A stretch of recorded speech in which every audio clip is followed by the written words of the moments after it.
Corey here with another podcast for Healing Through Yarning. I'll throw over to the brother I've got on today. Thank you. So, g'day guys. My name's David. David Hardy. I'm a illustrator, animator. Worked on plenty of books, movies, games, $2 coin, baby set, so you name it. I've been around the block and just looking forward to having a chat with Corey. Discuss it. Yeah, so me and David are cousins. My dad and his mum are brother and sister, so a little bit different of a yarn today. So Little family get together. that's it, and it's weird. It's because what happens with stolen generation, and sometimes you're close with family, and sometimes you're distant. So bridging those gaps and having a few more conversations with each other on and off screen. Yeah. So where'd you grow up? Grew up here in Sylvania, which is south of Sydney. Just been here since I was like 4 years old. When I was born, I lived in Watsons Bay, which is also in Sydney, so I'm a Sydney lad. I lived in Philippines for 3 years. I worked on 2 films with Disney over there, which was a good experience. I met my wife there. She was also an animator with Disney as well. So we were working together and got together and kind of tossed up whether to come back or not. To be honest, I think because I was earning a good amount of money over there for where it is, and just tossing up, whether it's best to live over there because it's a lot cheaper to live over there. It's ridiculously cheap, and I was getting paid in the US when the dollar was worth something back then. But then I don't know. I was talking to my wife about it because she's obviously still got family and stuff over there, but there's no looking at my kids. There's no grey area over there. There's like you're either really successful or you're really not, and I think we both agreed that there was more future for them. If we more opportunities if we were here in Australia, but mind you, I did love it over there. It was great people, great food, great shopping. Shopping's really good. I think it was a great time in my year. I learned a lot, and first time really a lengthy time away from my family, even though I'm pretty close with mum and dad who's passed and my sister, so we're just on the phone nearly every day anyway, but it was just it was a great experience. No, it's nice. And how was it, growing up in Sylvania, Cronulla territory? It's good. It's like suburban, but not hustle bustle like the city, but it's still enough going on that you're not out in the middle of nowhere, so you've still got everything around. Only half hour away from the CBD in Sydney, so not too distant. So how was schooling and stuff? Schooling was good. I was more of just wanted to draw pictures rather than do work. I've always been drawing ever since I can remember. Always took a drawing pad everywhere I went, even times back visiting the family, the mob back in Bree, like our get-togethers back then. Always had a drawing pad with me and a pencil, so it's just a way of me just to kind of to zone out and just get the creative mind, wheels turning. So that's my way of expressing myself, I guess. Even today, if I'm mentoring or trying to explain someone artistically, it's easier for me just to grab a pencil and just start drawing for them rather than explain. So it's just a easier way for me to get my point across. I'm not great with words, so apologies if I'm not a talker. I'm more of like a hands-on. Give me a pencil, I'll draw it for you. But and I think that comes across in my books as well. It's not with kids' books. it's more about the visual rather than the actual words that are written. Yeah. Depending on the age bracket, the majority of my books are around 3 to 8 years. Yep. So that they could see a word and not really understand it in one way or be able to read it. So just to have that visual and with their parents reading it to them, they can see what they're talking about and feel the emotions. Yeah. And that's been probably a gift of mine that I've been able to do, and that's that probably comes back to when I was working for Walt Disney, surrounded by some of the best artists, and you watch all the films, like it's all about raw emotion, like and really pushing expressions and so you feel it, So, so I've been fortunate, having been surrounded by all those amazing artists, like the best in the world. So no, but it's also going back to the kids' books there, and some of the kids' books you've done there for our stories, you know, and the one thing we know as First Nations people, we're more visual than anything else. Yeah, exactly. So it makes sense that the illustration is going to be a lot more than the wording. Yeah, exactly. Yeah, to draw that and capture that audience in that, we know that's how we are. Yeah. Yeah.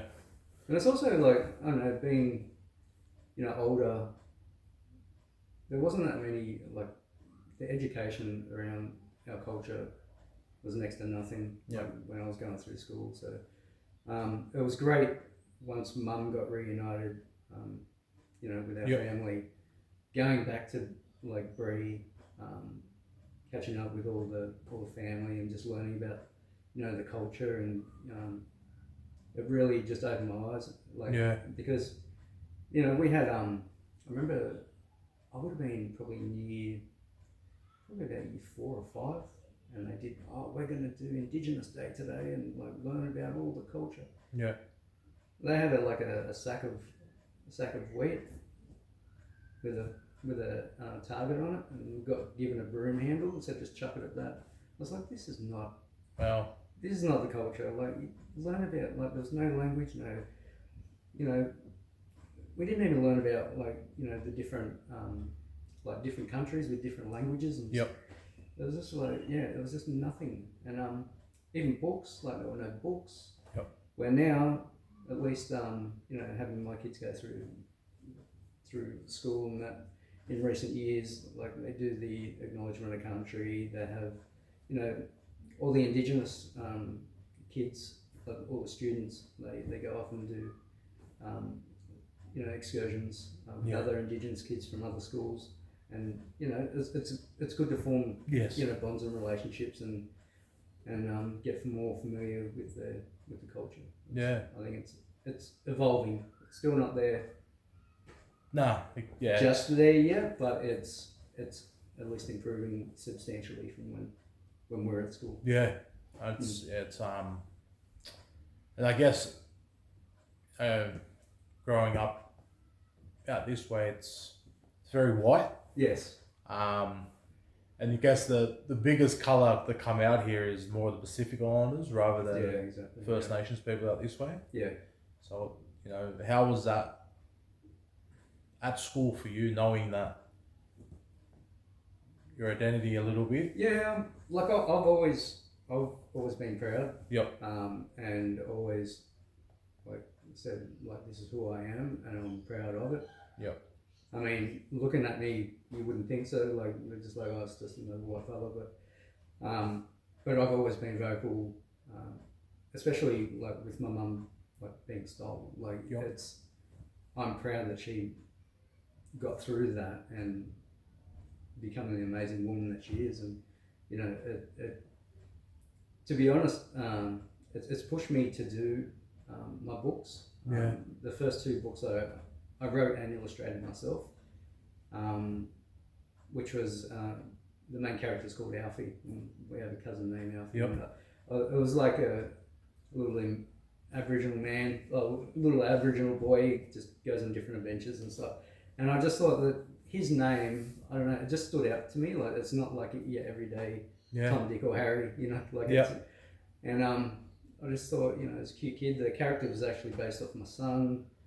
And just it was great, you know, being able to, you know, show some of the kids going, like the white kids and whatever culture, you know, like just, you know, show them this is how it used to be. You know, I didn't go into too much like culture within the story. They are kind of like Disney-esque kind of stories, but it's still, they see like a little black fella, like, you know, kind of like having the same, like, because we all go through, we all have the same emotions, we all have the same feelings, you know, we're just in different parts of the world, you know. So I think, you know, our culture, one of the oldest in the world, and like there's still kids here that don't really know much about it. So just trying to, you know, introduce that more, and I was proud to do it, and I'm glad I did it. No, it's, you know, it would have been a journey within itself of, you know, the name being a cousin, but also tailing it off your son. So it would have been that probably raw emotions when you're doing it as well. Yeah, and it's also, I don't know, like I was working full time as well, doing all these books, and so I'd be working like late nights, weekends, but it was funny, like, because I was doing non-Indigenous books as well, and then it got to a point where I said to my wife, like, I'd rather be spending more time with the family, and like I'm not gonna, you know, I just said I'm done doing books for a while. I'm just gonna put them aside. And then literally 3 days later, I get a call and say, would you like to do a series of books that's like Indigenous based? And I said, oh, okay. Oh, okay. And then first one was Somebody's Land, which was when the white people first came. And they said, oh, and by the way, Adam Goods is one of the writers on it. I said, sign me up. You know, and I did that mainly for Mum as well, and our family, like our relatives. But it's just such an important part of Australian history, like negative as it is for most of us. It is a big part, and it was kind of tricky actually, like trying to make it a nice kids book with something so serious. Like an event so serious, and it was just like, so I thought I took it as an opportunity to more not concentrate on the negative, but more celebrate the culture. You know, and it was I found once I started putting pencil to paper and just started sketching stuff out, and I just had real, like, I was proud and had a lot of fun. And there was a lot of emotion in it as well, but I'm just like, I was so happy to share and my vision of it. But also your mum living through you then too. Of why you, like, as you said, your purpose of your mum, and, you know, our uncles and aunties and my dad were all removed, is that living through you and saying, well, how can I make this as kind, but knowing the raw emotion of how bad this was. So it would have been, a roller coaster of emotions for you. Yeah, for sure. So, you know, talking about that, you know, the book, that first book, and what was the next one after that? Ceremony. So that was more based. I think it's great, like, for you. You know, if you've got kids out there, Indigenous or not even Indigenous, but like any culture, it's really good. Ceremony was the first book that was actually located in the Flinders Ranges. So that was area based from where Adam's family's from. So there's a lot of language in it. And it's all of the you know, like they call it the rock area. It was very rocky. So the language is Adnyamathanha. And it was great, even just learning more about his language and culture as well. Like I was learning as well as, you know, putting down images to teach everyone else. Like, so it was a great roller coaster of like we had to kind of wait because he had to get kind of approval from his elders and and make sure that we're doing everything correct and like whether it's the clothing, the straw huts or whatever, the face painting, but yeah, it was great learning about it, and like I'd love to go on journeys around different areas and like learn about like different culture, because we're all got different resources, different things that we had to use to live, and like at Bree, like used to love hearing about the water traps and stuff like that. So yeah, it's just amazing, like all the stories and like the star alignment and the sky and the Milky Way, and it's like wow. And I guess on that stuff, I've been fortunate enough to do a bit of traveling with the work and stuff I do, and sitting and having conversations with elders or different people that know those stories, and you just, I guess for me, it just shows you how little you are as well. Of the whole being of the things. It's a beautiful way of looking at it, but also being a part of. So going, a few steps back there, and you touched on Disney. So how did that come about, working with Disney? I'm going to sound old, but there was a job in the newspaper. For all the years out there that don't know what a newspaper is, that's where we used to get our info, printed on paper. But I just saw an ad there, like, because I've always been drawing, and I just saw that they take on around about 6 kind of trainees every 6 months. Just train them, and if you get selected, which is like ridiculously selective. I think there would have been like 5,000 people applied when I applied. Wow. And they chose 6. So you get put on a 6-month traineeship. During that time, you got to prove your quality and quantity. If you're not at a level, then unfortunately you don't make it through. Fortunately, Mickey Mouse walks you out. Sorry? Mickey Mouse walks you out the door. Yeah, exactly. So I was fortunate enough to make it through. Not all of us did in our group, but yeah, as I said previously, like surrounded by the best artists in the world, like I was like a sponge, just getting all this knowledge, and it was just like it was crazy. So yeah, that's how that was. I was back in year 2000, so fair while ago, but I worked on, I think it was 11 feature films. I was there for 8 years. So yeah, it's kind of weird that a lot of people used to complain how like, oh, it's so, the quota's so high.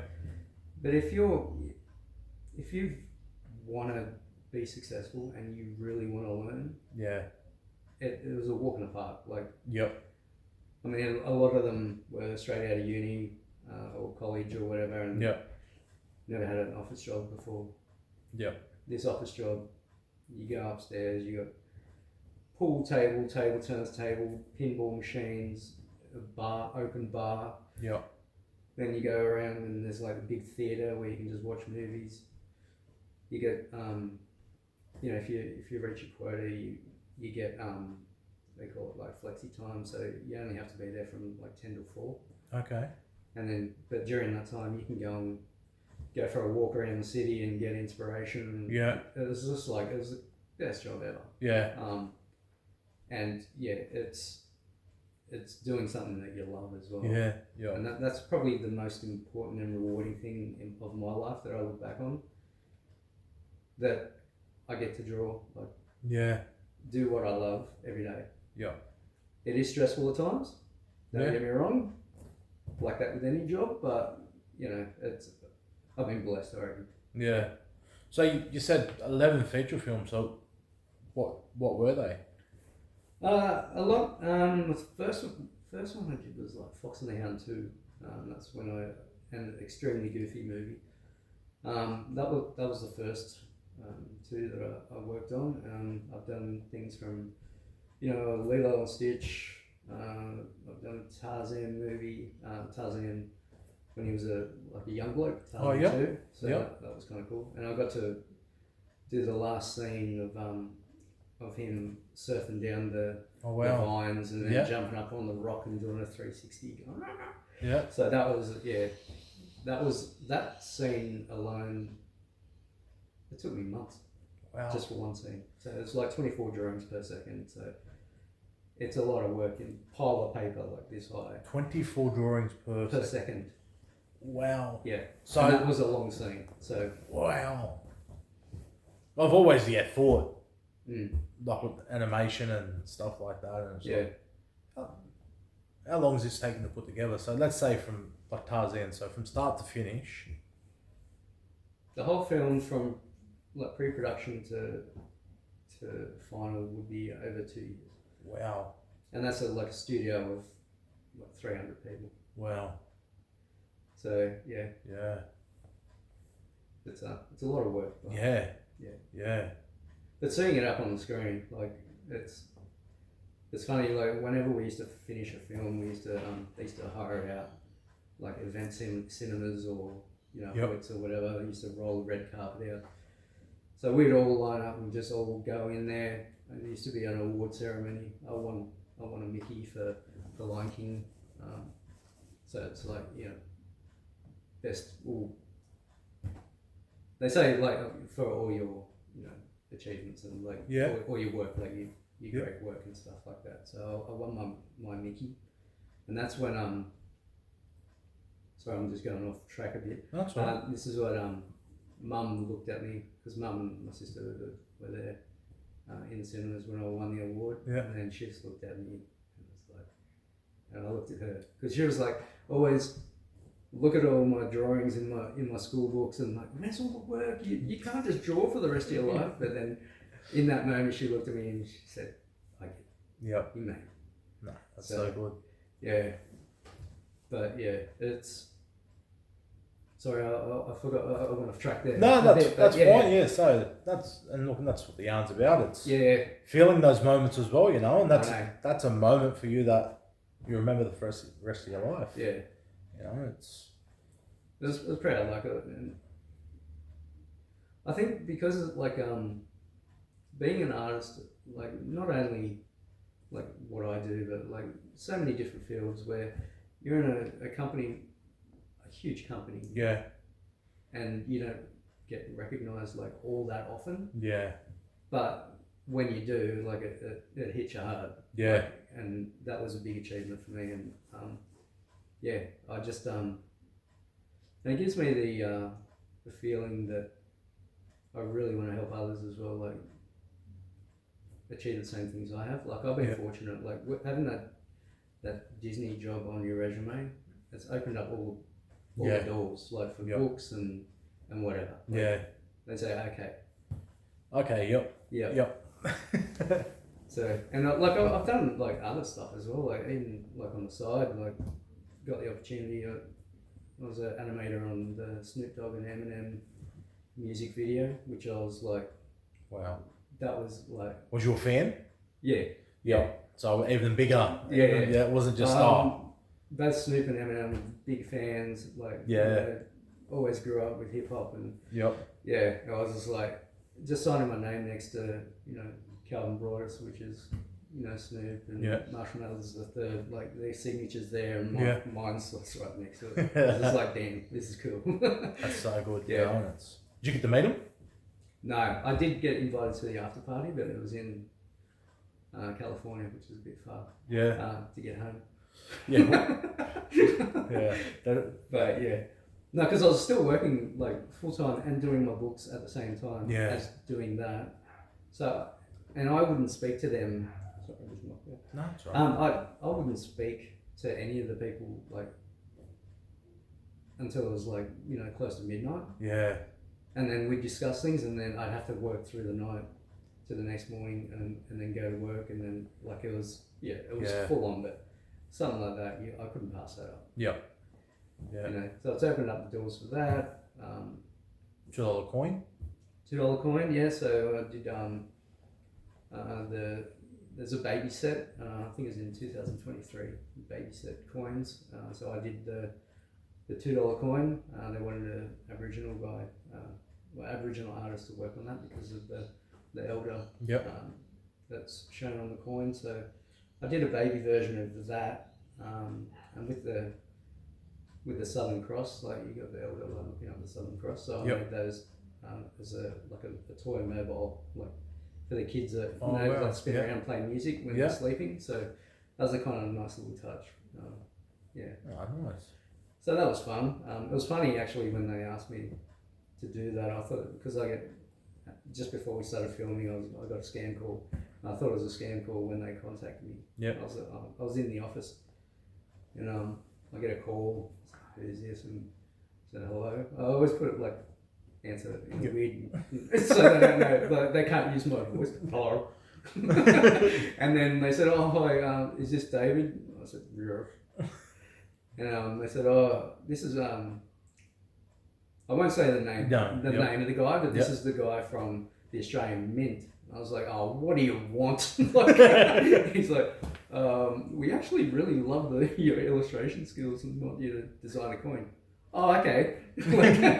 Now I'm listening. Yep. So yeah, no, that was cool. That was and then just to hold that coin as well. Like, it was like, it's part of history, Yeah, it is. Mm. Oh, that's so good, and a little bit to the side now. You touched on your sister, so only the one sibling. Yep. And what about you? How many kids do you have? I've got two. Yeah. I've got Summer and Caden. So Summer's 14, turning 15, and Caden's 19. Yeah. So they're and my wife May, as I mentioned before. So small little fam. My sister, she's got two kids as well, a little bit older, Tyler and Josh. Tyler's living up in Cairns, just got engaged, and Josh is in the UK, just travelling at the moment. But and then occasionally catch up with Uncle Bill, your dad, and Auntie Bev. Probably not as often as we'd like, because we're spread out all over the place. But at least you guys are like close enough that we can catch up regularly. But Auntie Bev comes out usually like once or twice a year. Stays for a couple of weeks and then just travels around. So. I like getting around. Yeah. It's one thing I have established. Dad just hasn't got the travel bug. It seems most of his siblings have it. Yeah. Or have had it.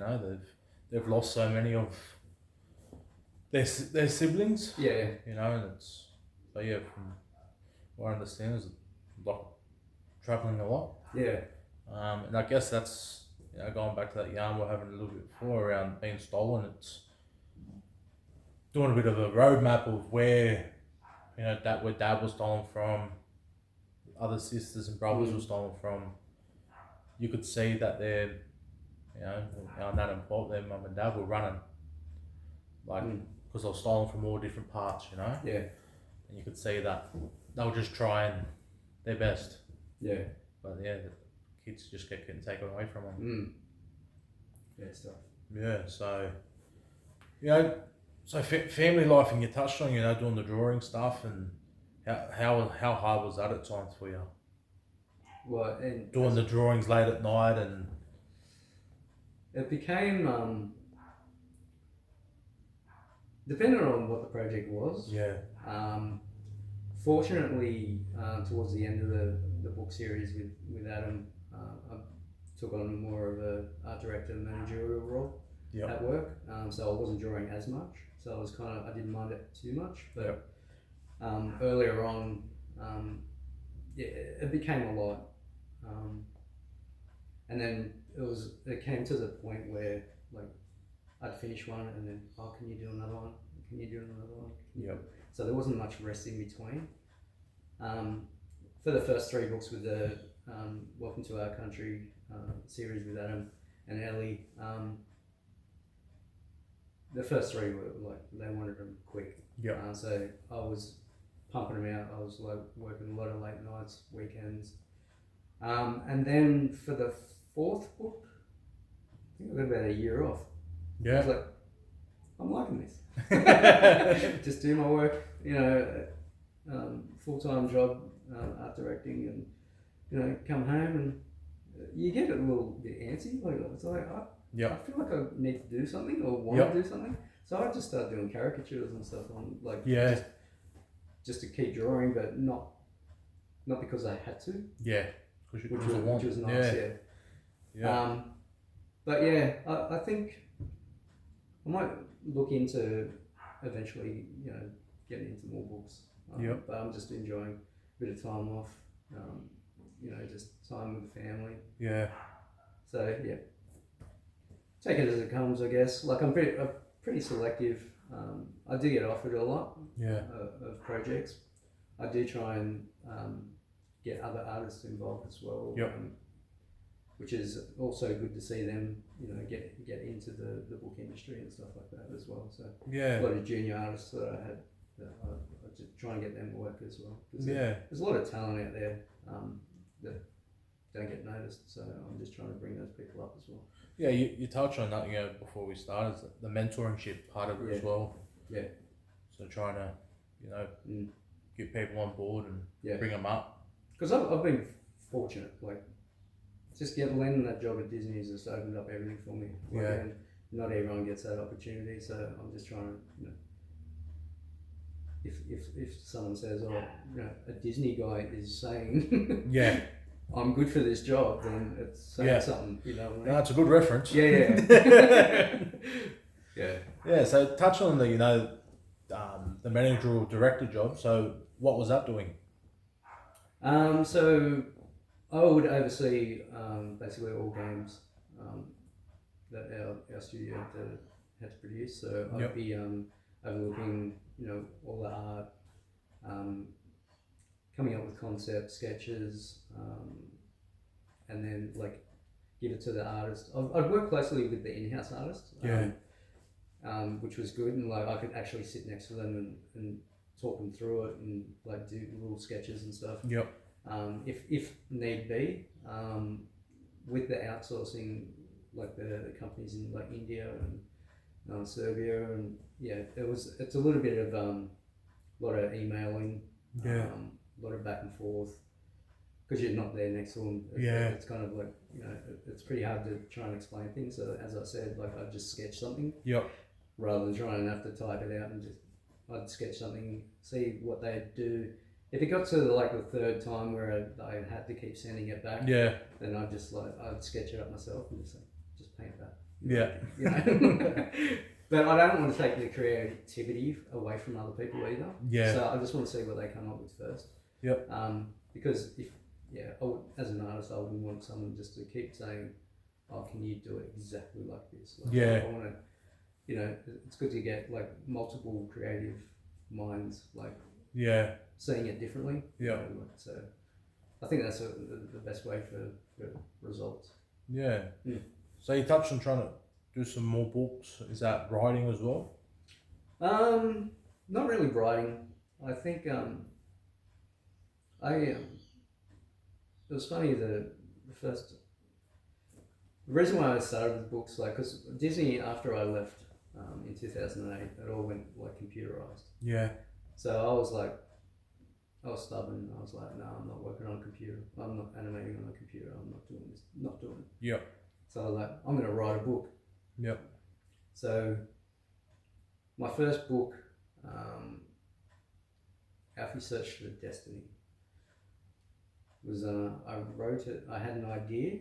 I was out at a club having dinner with mum and dad, and I just I'm going to do this, and I started writing the story on the back of a beer coaster.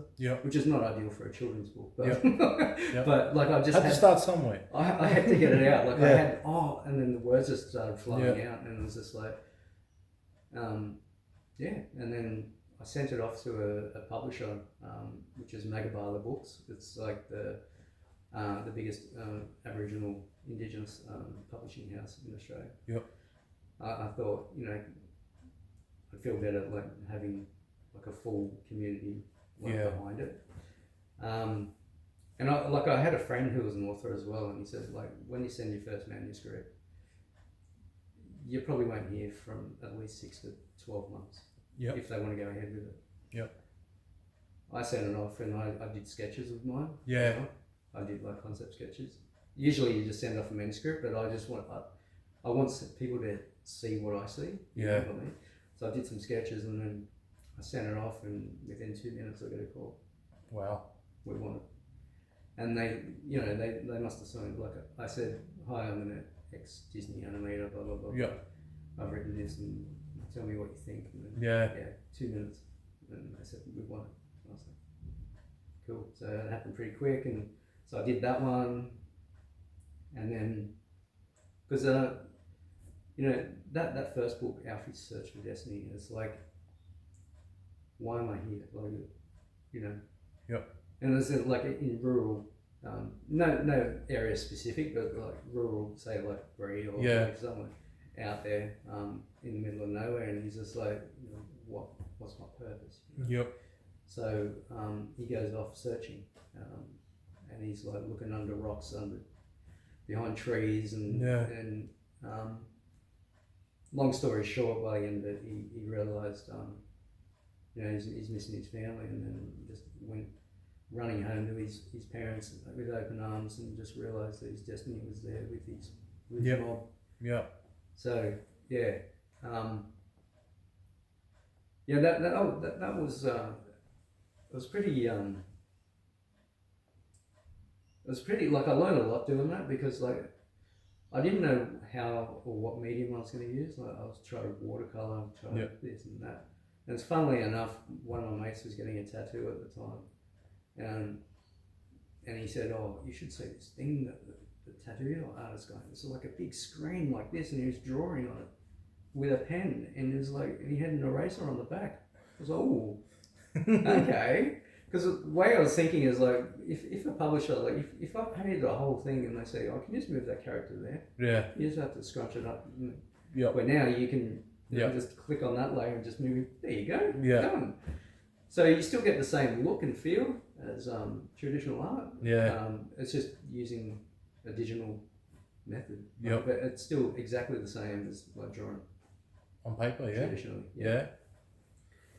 So that's when I started getting back into computers, even though I said I'm not doing it. I was going to say, so you could have stayed at Disney. But at least I felt like I was still an artist. Which was the most important thing. And I'm manually creating these things from scratch. You talked about doodling before, just a sidetrack. What do you do now? Do you carry like a little iPad around with you, or do you still have a scrapbook? No, I still have a little drawing. I still love paper and pen. I even have like a little drawing pad in my laptop drawer in my room. If I get an idea, I just need to sketch it out. I'll just quickly drop it down. I'll look at it in the morning and go, "Oh, what was I thinking?" But I still like doing traditional stuff. I don't draw as much as what I used to. I've been doing it for years, for so long that there's only so many new things that I can draw. I've drawn everything, so still do. Like I said before, I still do a lot of caricatures and stuff. Just fun. Or I used to do it for like freelance, like for people as gifts and stuff like that as well. A lot of people, it's hard the amount of work that you put into it though. It's not like it's like a 20 half an hour sketch that I used to show. Like I used to fully render it so it was like a almost photorealistic kind of detail. But a lot of people don't appreciate how much work goes into it, so they don't really want to pay that much. So you got to kind of find that medium balance. But because like some of them, they'd say, "Oh, you charge that much?" And I said, "Well, would you work like for what you're asking? Would you work for a certain amount of time doing a job for only this amount of money?" And they're like, "No, exactly. You got to, And I started off like just doing it just to get my name out there as well. Yeah. Like, I've done a few books that are like well underpaid, but just to get my name out there in the book industry. Yep. But now I'm at a point where like I've achieved everything. Yep. I don't have anything to prove. Yeah. So if you want me, you pay for me. And that's it. Yeah.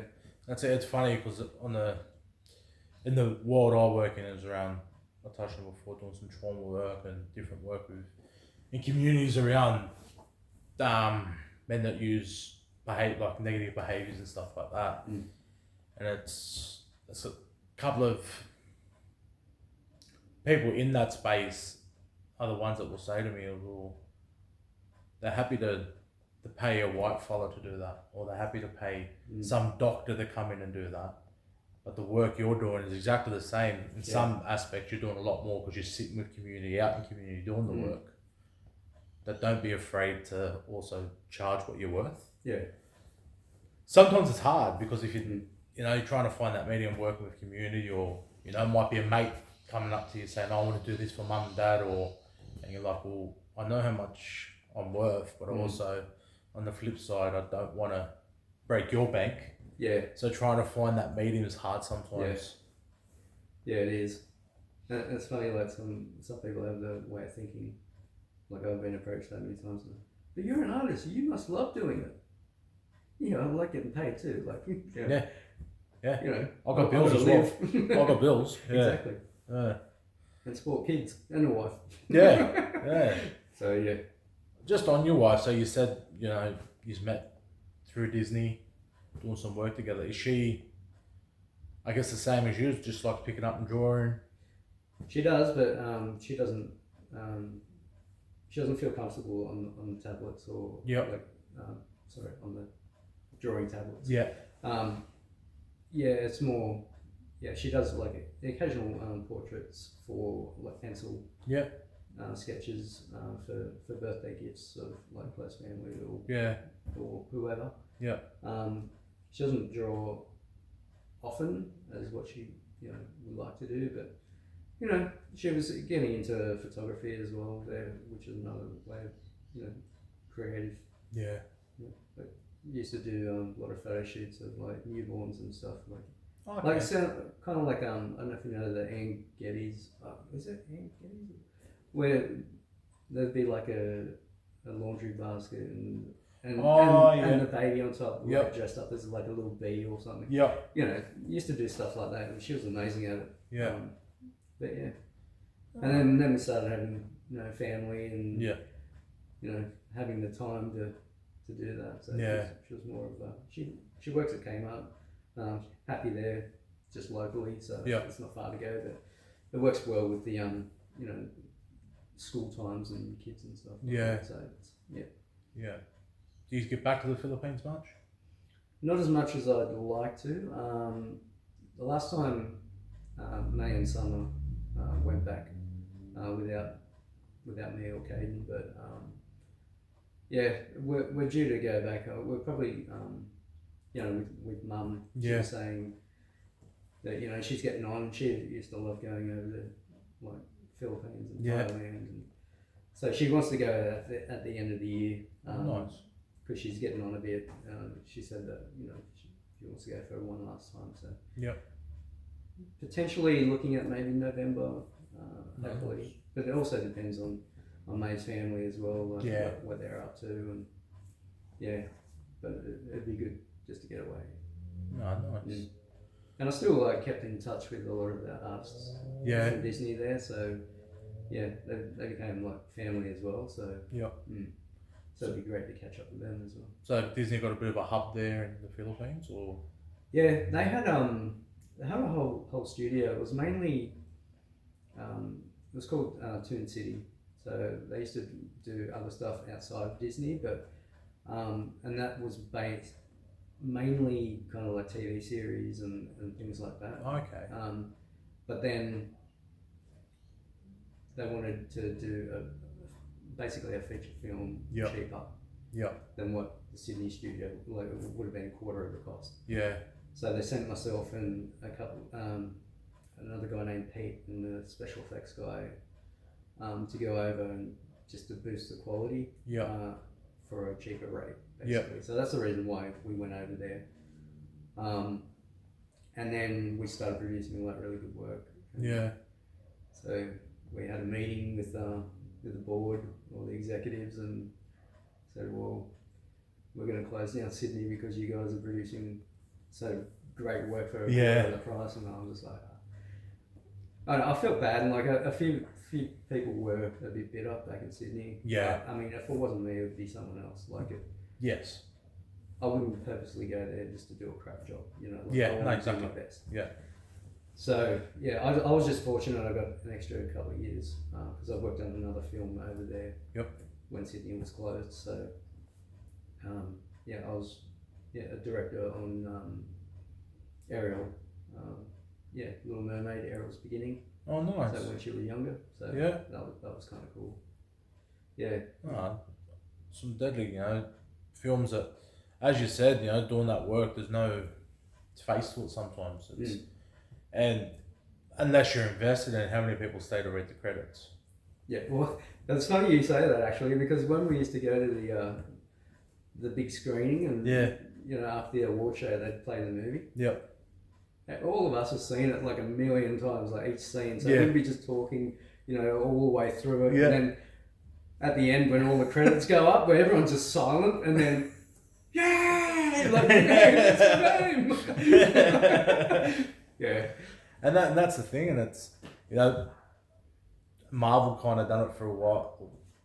I don't know if I haven't watched a Marvel movie in a while, the newer ones, but they'll play a bit of the credits and then have like a bit of a snippet of what's coming next. Yeah. So people would see around. I don't know how many people read the credits, but it was a kind of a period you could read the credits because you knew something was coming up. Yeah.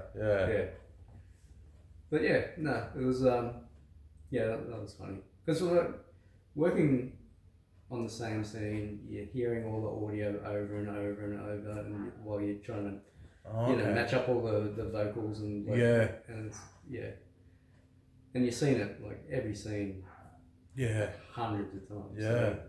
I didn't even think about trying to match the audio up to what you're actually ignoring as well. Well, we used to have they used to call it X sheets. So it used to be like each frame, and then there'd be like a dialogue section. So you'd know shout like for all the frames. But then you got to make. There's so many different even different accents and stuff you have like different ways of saying things as well. So you got to where the mouth was, how the mouth moved. And like some people might talk out the side of their mouth or so you got to match up with the character and So the final question is, when it's all said and done and you're off in the dream time, what do you want to be remembered for? Couple of things. I think I'll be most known for my humour. Bit of a smart aleck at times, but also caring. Love my family. Proud of my family, but also proud of my achievements, and kind of blessed that I've been able to do what I've done over the years. But also, as I said, like mentor and try and bring young talent up with me and boost their skills. Because in the end, we're not here forever, and you just want to just leave something behind. I've got books, I've got coins, films. At least there's something there that I'm proud of that my kids can show their kids and stuff like that. But just. That's probably the most important thing, is just like family and just like leaving something behind that they can take with them. Thanks for the yarn. Yeah, thanks, brother.